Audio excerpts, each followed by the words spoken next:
오늘의 말씀은 출애굽기 22장 16절부터 31절까지 말씀입니다. 사람이 약혼하지 아니한 처녀를 꾀어 동침하였으면 납폐금을 주고 아내로 삼을 것이요, 만일 처녀의 아버지가 딸을 그에게 주기를 거절하면 그는 처녀에게 납폐금으로 돈을 낼지니라. 너는 무당을 살려두지 말라. 짐승과 행음하는 자는 반드시 죽일지니라. 여호와 외에 다른 신에게 제사를 드리는 자는 멸할지니라.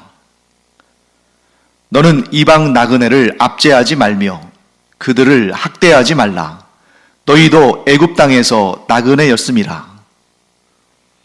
너는 과부나 고아를 해롭게 하지 말라.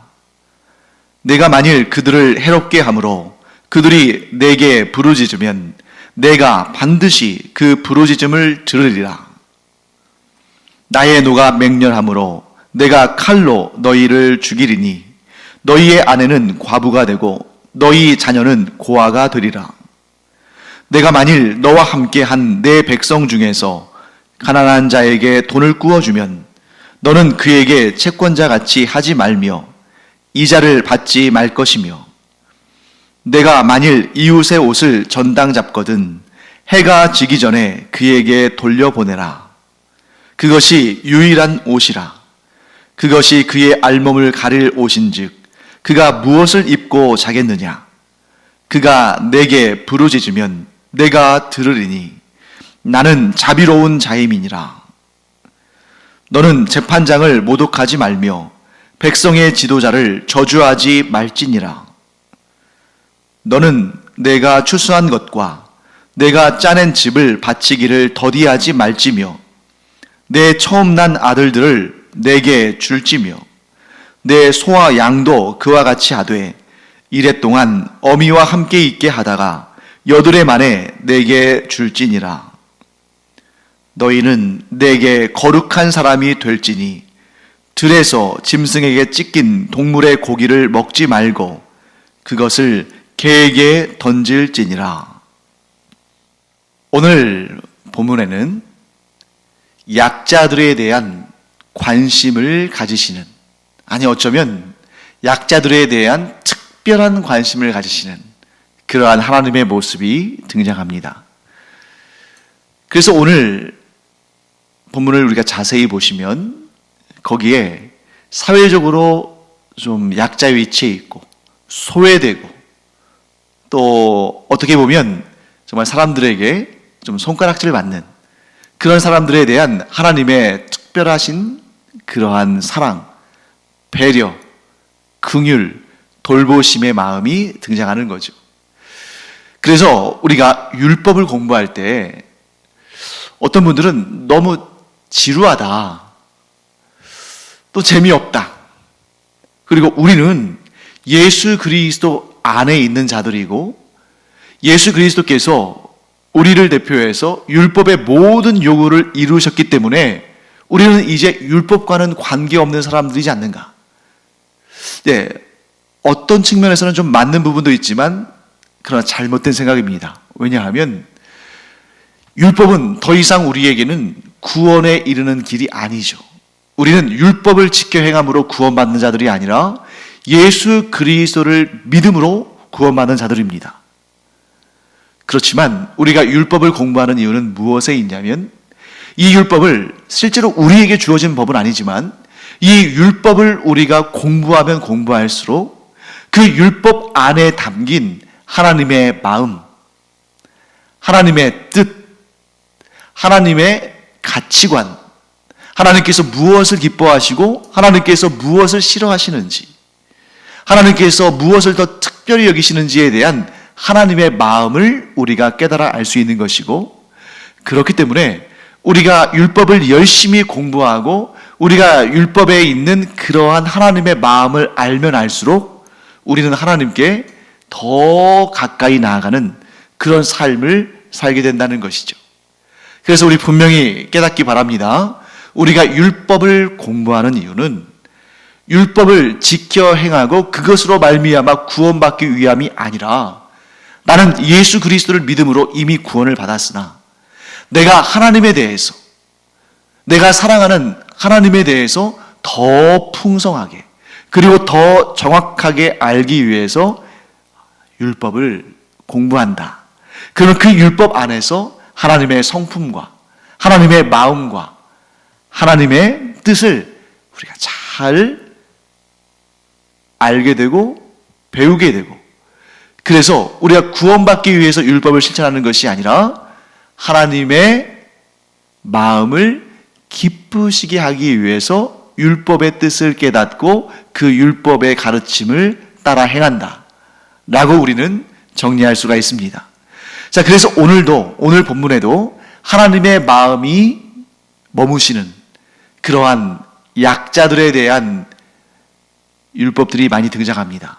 하나님은 모든 사람들을 다 사랑하시고 모든 사람들에게 하나님의 은혜를 베푸시지만 특별히 약자들, 이 사회에 소외된 사람들, 손가락질 받는 사람들, 이런저런 어려움으로 하루하루의 삶이 고된 사람들에게 더 특별한 관심을 가지신다. 이것이 하나님의 평등이다 하는 것입니다. 하나님께서는 모든 이들을 평등하게 사랑하시는데 특히 이런 고통 가운데 있는 자들에게 더 크신 은혜를 베푸심으로 모두가 다 평등한 하나님의 은혜 가운데 거하게 하신다 하는 것을 우리가 보게 되는 것입니다. 자, 특별히 가장 먼저 등장하는 법은 피해를 입은, 특별히 이 성적인 피해를 입은 여성에 관한 법입니다. 우리가 성경을 볼 때 오늘날 우리의 관점에서 볼 때보다 우리가 지금 누리는 이러한 인권에 대한 그러한 부분보다 하나님의 법인 율법이 훨씬 인권에 대해서 좀 후진적이다. 좀 이렇게 오늘날 우리가 누리는 것에 비해서도 별로 그렇게 특별한 것이 없다. 이렇게 생각할지 모르지만 여러분, 이 율법이 지금으로부터 3,500년 전에 이스라엘 백성들에게 주어진 것이라는 것을 우리는 반드시 알아야 됩니다. 그래서 제 생각에는 이래요. 하나님께서 이 율법을 통해서 그 당대의 사람들, 그 당대의 이스라엘 사람들에게 그들이 수용할 수 있는 최대치의 여성 인권에 관한 법을 오늘 본문의 말씀을 통해서 주셨다 하는 것을 우리는 알아야 할 것 같습니다. 자, 지금으로부터 3,500년 전에 그 고대 근동 아시아, 애굽에서부터 시작해서 그 가나안 땅, 이 지역의 여성에 대한 인권은 정말 열악했습니다. 오늘날 21세기를 살아가는 우리가 바라보면 너무 끔찍할 정도죠.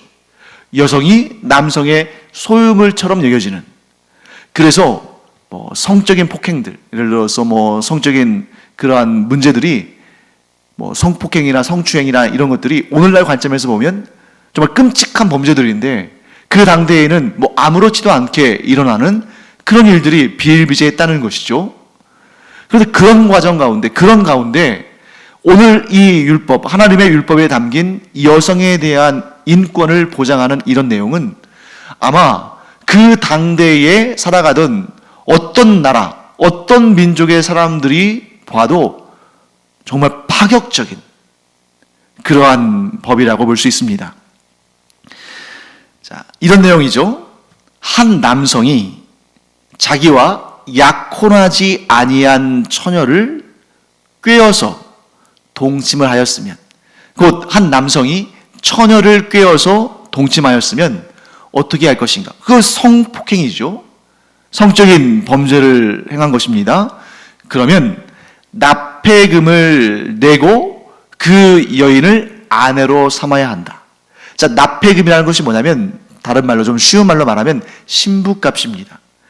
신부에게, 그런데 사실은 그 신부의 아버지나 남자 형제들이죠. 즉 신부의 가정의 남성들에게 이 신부값 혹은 납폐금을 지불하고 이 여인을 자기의 아내로 삼아야 한다. 죄를 지었으니까 그 여인의 성적인 순결함을 그 여인의 의사와 관계없이 짓밟았으니까 거기에다가 벌금 형식이라고 할 수 있습니다만 납폐금을 내고 그 신부의 가족들에게, 여인의 가족들에게, 그리고 그 여성은 자기의 아내로 삼아야 한다. 곧 자신의 죄에 대해서는 반드시 책임을 져야 한다. 자신으로 인해 불의의 피해를 당한 여성을 아내로 삼음으로써 그 여성의 인격을, 또 그 여성의 인권을 지켜줘야 한다. 존중해야 한다. 하고 말씀하시는 것입니다. 그 당대에 약자일 수밖에 없는 여성을 구제하는 방법을 주신 것입니다. 여기서 신부값, 납폐금 이런 것도 오늘날 이 시대의 관점에서 보면 여성들에게 굉장히 자존심 상하는 문제겠죠. 여자가 물건이냐? 결혼하는데 왜 신부값을 내냐? 물건을 사가는 것처럼. 그런데 꼭 그렇게만 볼 것이 아닌 것이 그 당대의 상황과 그 당대의 정황들을 우리가 이해를 해야 됩니다. 그 당시에는 여성의 인권이 너무나 좀 보장되지 않던 시대이기 때문에 이렇게 해서 결혼을 했습니다. 그런데 이런저런 이유로 이 여성을 쫓아내거나 혹은 이혼을 했다면 그 당대에 이혼한 여성이, 또 쫓겨난 여성이 재혼하고 또 삶의 안정을 누리고 경제적인 어려움이 없고 이렇게 살기는 너무 힘들잖아요. 그래서 그렇게 이혼을 당하거나 하는 이유로 다시 친정에 돌아왔을 때 보통 이 신부값이라는 것은 정상적인 가정이라면, 그 딸을 아끼는 가정이라면 그것을 사용하지 않고 잘 보관해 놨다가 이 여성이 홀로 되었을 때, 예를 들어서 이혼을 했거나 혹은 사별을 했거나 그런 경우에, 사별을 했을 때도 또 아들이 없거나 하는 경우에 이 여인이 최소한의 삶을 유지할 수 있는 그런 방패막이로 이런 신부값, 또 납폐금을 사용했다는 것을 우리가 또 알아야 되는 부분이죠. 자, 그런데 이 여인을 성적으로 유린한 그 남성이 이 여인의 아버지에게 납폐금을 주고 이 여인을 아내로 삼겠습니다 하고 이렇게 얘기했을 때, 대부분의 경우에 그런 경우는 이미 그 남성에게 아내가 있는 경우가 많겠죠. 그러니까 첩으로 드린다는 얘기죠.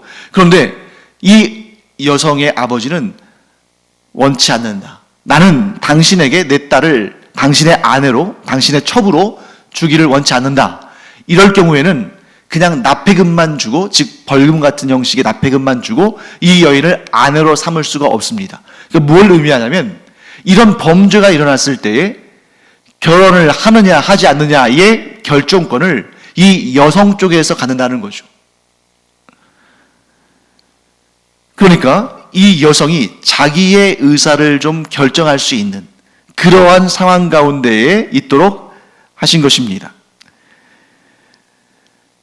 더 놀라운 사실은 이러한 규정, 곧 어떤 남성이 어떤 여성을, 어떤 처녀를 성적으로 유린했을 때에 납폐금을 줘야 되고, 또 결혼을 제한해야 되는데, 이 남성이 결혼을 제한해야 되는데 그 제한에 대해서 거부를 할 수 있는 권리, 그러면서 납폐금만 받을 수 있는 권리는 여종들에게도 있었다는 겁니다. 그러니까 자유자뿐만 아니라 여종에게도 동일한 권리를 하나님께서 율법을 통해서 보장하셨다 하는 것입니다.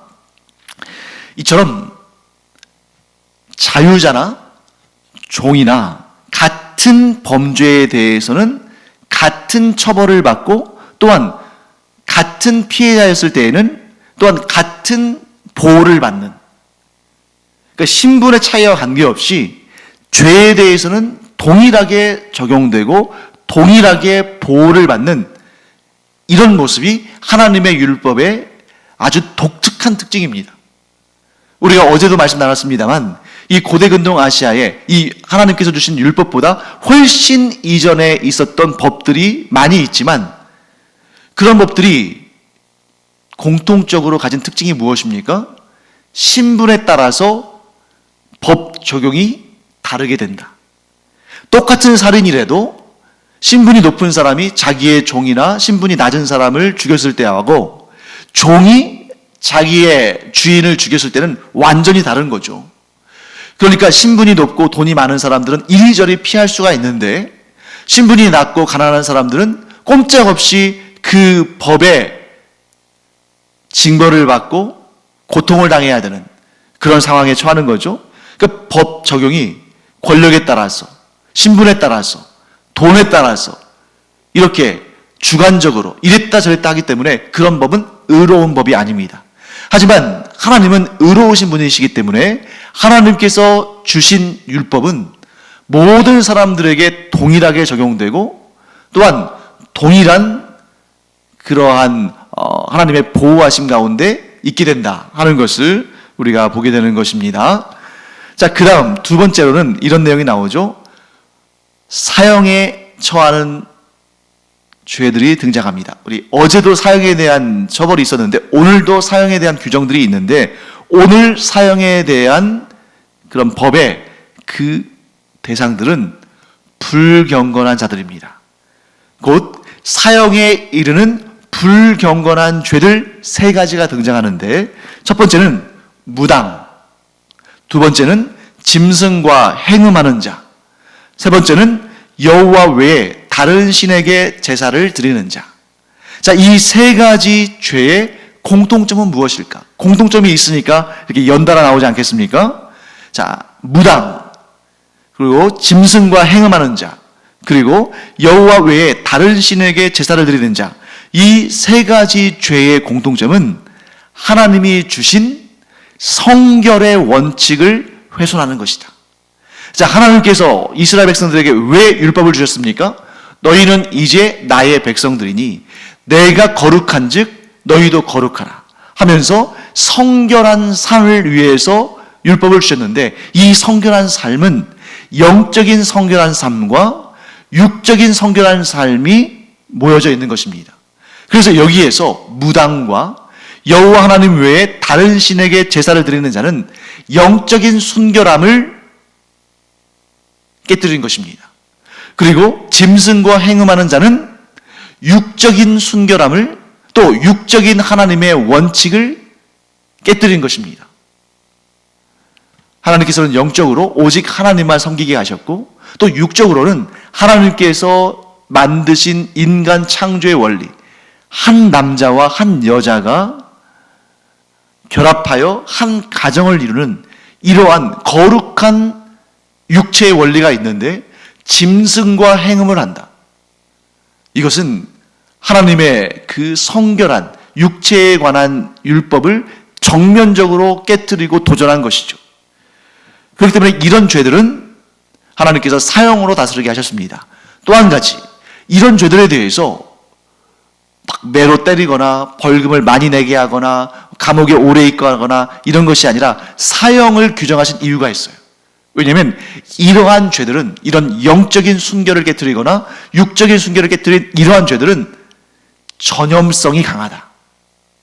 그래서 이런 일들이 허용이 되거나 혹은 규제한다 할지라도 아주 가벼운 솜방망이로 맞는 정도의 그러한 처벌이 이루어진다면, 이런 죄에 대해서 그것을 모방하고 따라하고 하는 그런 사람들이 많이 늘어나게 되는 거죠.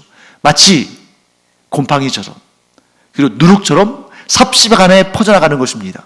그렇기 때문에 하나님께서 이러한 영적인 그리고 육적인 죄의 파급력이 있는 이러한 사항들에 대해서는 사형으로 그 죄를 다스리시는 그런 모습을 볼 수 있습니다. 자, 그 다음에 이제 세 번째 특징은 뭐냐면, 오늘 본문에 나와 있는 세 번째 법은 고아와 나그네에 관한 법입니다. 자, 율법에 대한 내용들이 성경에 많이 나옵니다만, 그 율법을 범했을 때에 주어지는 벌들이 있잖아요. 그런 율법을 범했을 때 주어지는 벌들 가운데 가장 무서운 벌들 가운데 하나가 오늘 이 본문에 등장합니다. 21절부터 24절까지 말씀을 제가 한번 읽어보겠습니다. 너는 이방 나그네를 압제하지 말며 그들을 학대하지 말라. 너희도 애굽 땅에서 나그네였음이라. 너는 과부나 고아를 해롭게 하지 말라. 내가 만일 그들을 해롭게 함으로 그들이 내게 부르짖으면 내가 반드시 그 부르짖음을 들으리라. 나의 노가 맹렬함으로 내가 칼로 너희를 죽이리니 너희의 아내는 과부가 되고 너희 자녀는 고아가 되리라. 너무 무서운 말씀이지 않습니까?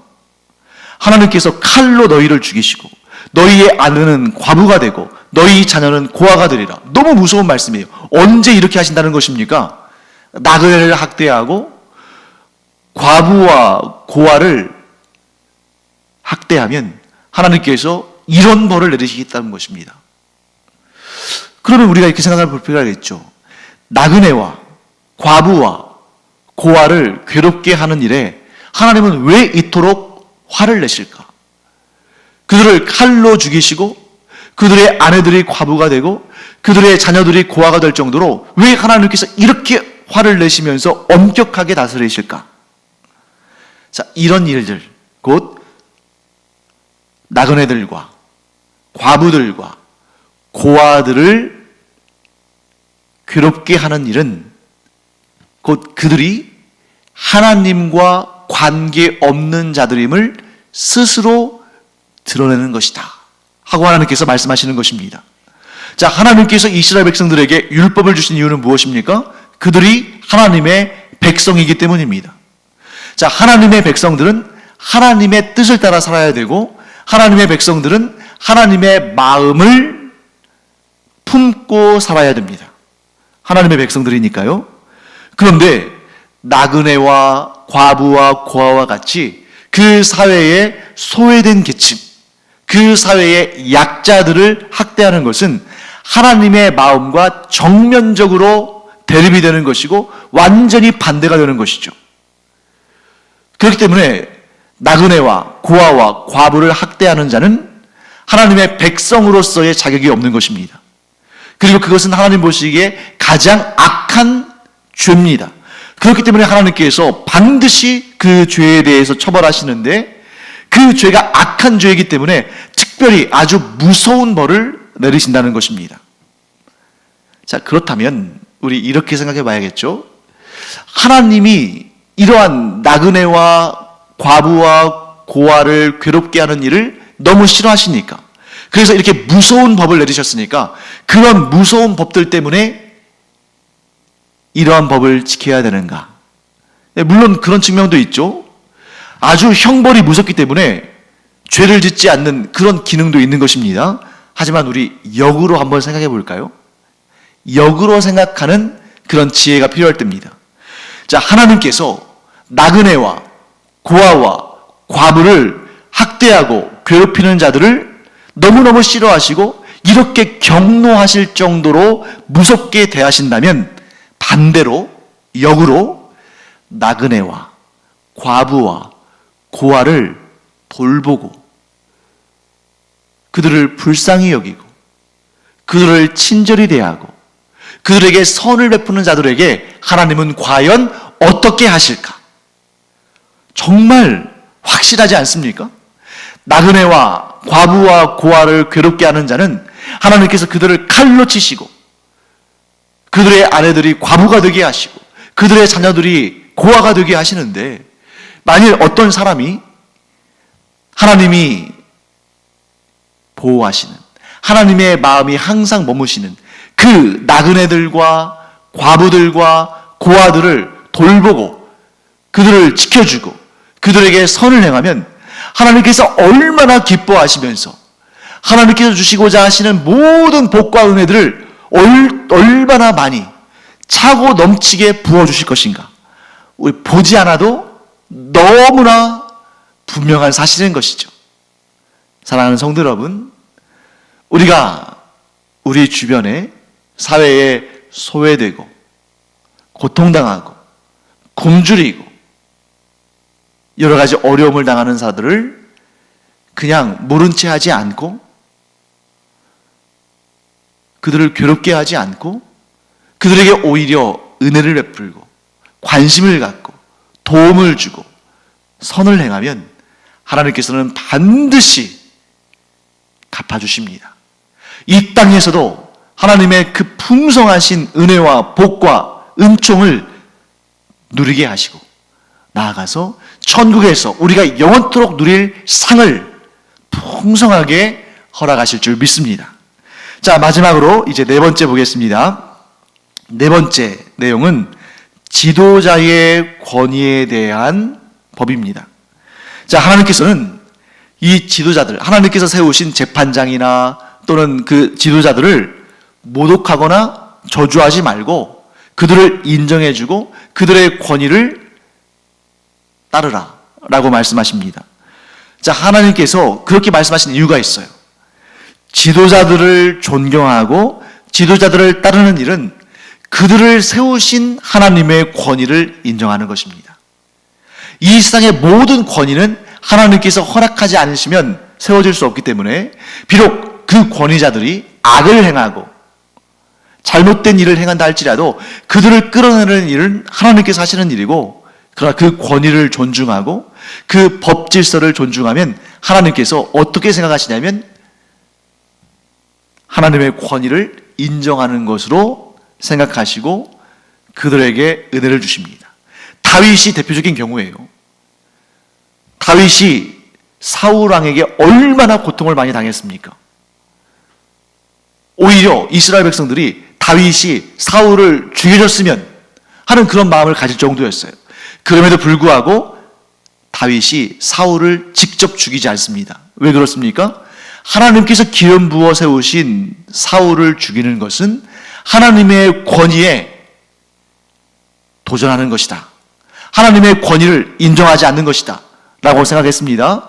그랬더니 하나님께서 그런 다윗의 마음을 기쁘게 여기시고 하나님께서 사울을 전쟁터에서 사망하도록 그렇게 하나님께서 처리하셨을 뿐만 아니라 다윗을 이스라엘 백성들 전체의 사랑을 받는, 무엇보다 하나님께서 기뻐하시는 그러한 왕으로 세우시는 것을 보게 됩니다. 하나님의 권위를 인정하면 하나님께서 그를 반드시 세우신다 하는 것이죠. 자, 그 다음에 또 한 가지 밑에 나오죠.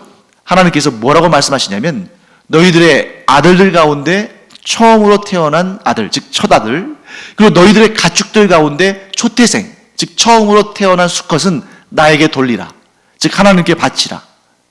뭘 의미하는 걸까요? 하나님께서 그러한 물질이, 가축이, 사람이 욕심나셔서 그것을 취하는 것일까요? 아닙니다. 하나님은 모든 피조물들의 주인이시기 때문에 굳이 우리가 그런 것들을 바치지 않아도 하나님은 가난해지시는 것도 아니고 부족함이 없으십니다. 그런데 왜 하나님께서 그 초태생의 아들이나 수컷을 바치라고 하시는가? 그 마음을 돌아보시는 거죠. 자, 그 초태생을 바치는 것은 어떤 의미가 있습니까? 이 모든 것이 하나님의 소유입니다 라고 인정하는 것을 의미하는 것입니다. 곧 하나님께서 세우신 지도자들의 권위를 인정함으로 하나님의 권위를 인정하는 자, 또한 초태생을 하나님께 바침으로써 이 모든 것이 하나님의 소유임을, 즉 하나님의 소유권을 인정하는 자, 이런 자들을 하나님은 기뻐하시고 그런 자들에게 하나님께서 풍성한 은혜와 복으로 채워주신다. 이 사실을 우리가 깨닫고 하나님께 우리가 하나님의 권위, 곧 나의 주인이시오, 온 세상, 온 우주 만물의 주인이신 하나님의 권위를 우리가 믿고 인정하며, 또한 하나님께 예물을 드리고 하나님께 헌신함으로 말미암아 모든 것이 하나님의 소유임을, 하나님의 소유권을 인정함으로 이 믿음으로 말미암아 하나님의 큰 복을 받아 누리는, 이 땅에서도 천국에서도 하나님의 큰 복과 은혜를 받아 누리는 우리 모두가 되기를 간절히 축원합니다. 기도하겠습니다. 하나님, 주님의 은혜를 감사드립니다. 하나님께서는 약자들을 보호하시고 또한 그 약자들에게 하나님과 같이 마음을 두고 그들을 돕고 그들을 섬기는 자들을 복되게 하실 줄 믿습니다. 그러므로 저희가 오늘날 우리 주변 사람들을 나몰라라 하지 아니하고 특별히 어려운 형편에 있는 자들을 돌아봄으로 말미암아 하나님의 기쁘심이 되고 하나님이 주시는 그 무한한 복과 은혜와 상을 받는 저희들 되기를 원하오니 하나님 돌아보아 주시고 저희들 마음에 그런 아름다운 마음이 계속될 수 있도록 은혜 더하여 주시옵소서. 감사드리며 예수님의 이름으로 축복하며 기도합니다. 아멘.